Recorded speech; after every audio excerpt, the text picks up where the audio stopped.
Welcome to the deep dive. If you're wading through ATPL theory right now, especially aviation law and international agreements, well, this deep dive is absolutely for you. Our goal today, to cut through all the complexity, we're taking those foundational documents, the big conventions, and pulling out the absolute must-know points, the insights you need to really walk into your exam feeling confident.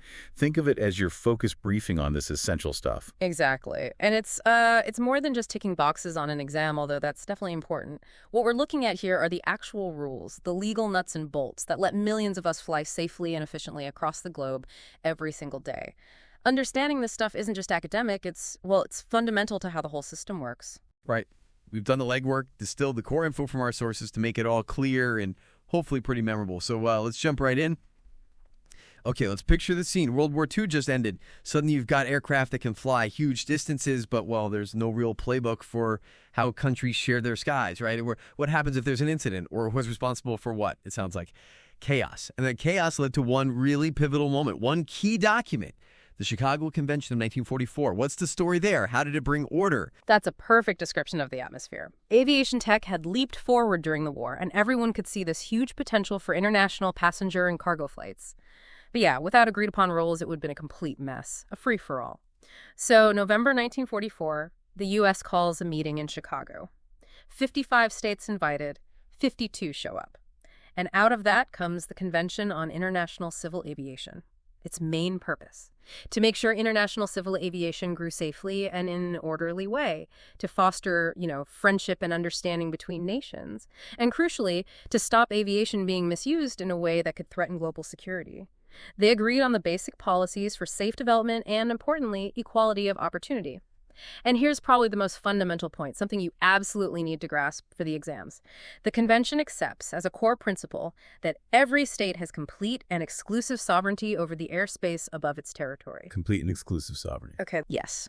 So what that means, practically, is that no scheduled international air service can just fly over or into another country's territory without getting that country's permission first, previous consent. Got it. So that's a huge piece, national control within an international system. Absolutely. And it was this convention, the Chicago Convention itself, that actually established the International Civil Aviation Organization, ICAO. ICAO is the permanent body set up to administer all these principles agreed upon in Chicago. Okay, so ICAO, born from the Chicago Convention, we hear about ICAO all the time.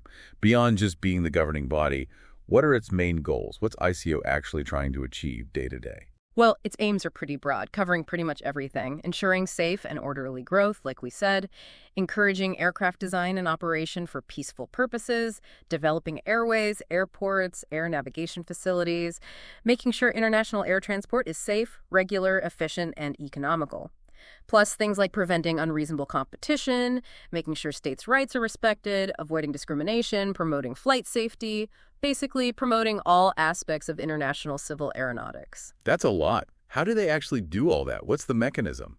The main tool, the real engine for achieving this, is through establishing international standards and recommended practices. You'll see them called SARPs. SARPs. Okay, this sounds really important, especially for exam questions, right? ICAO's SARPs.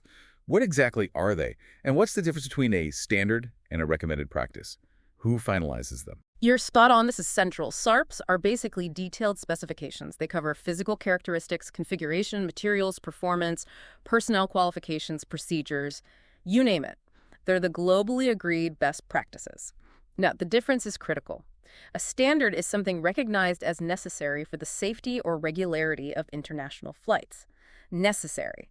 And contracting states, the countries signed up to the convention, must conform to these standards. They have to follow them. They have to. And if for some reason a state finds it impossible to comply fully with a particular standard, they are legally required under Article 78 of the convention to notify.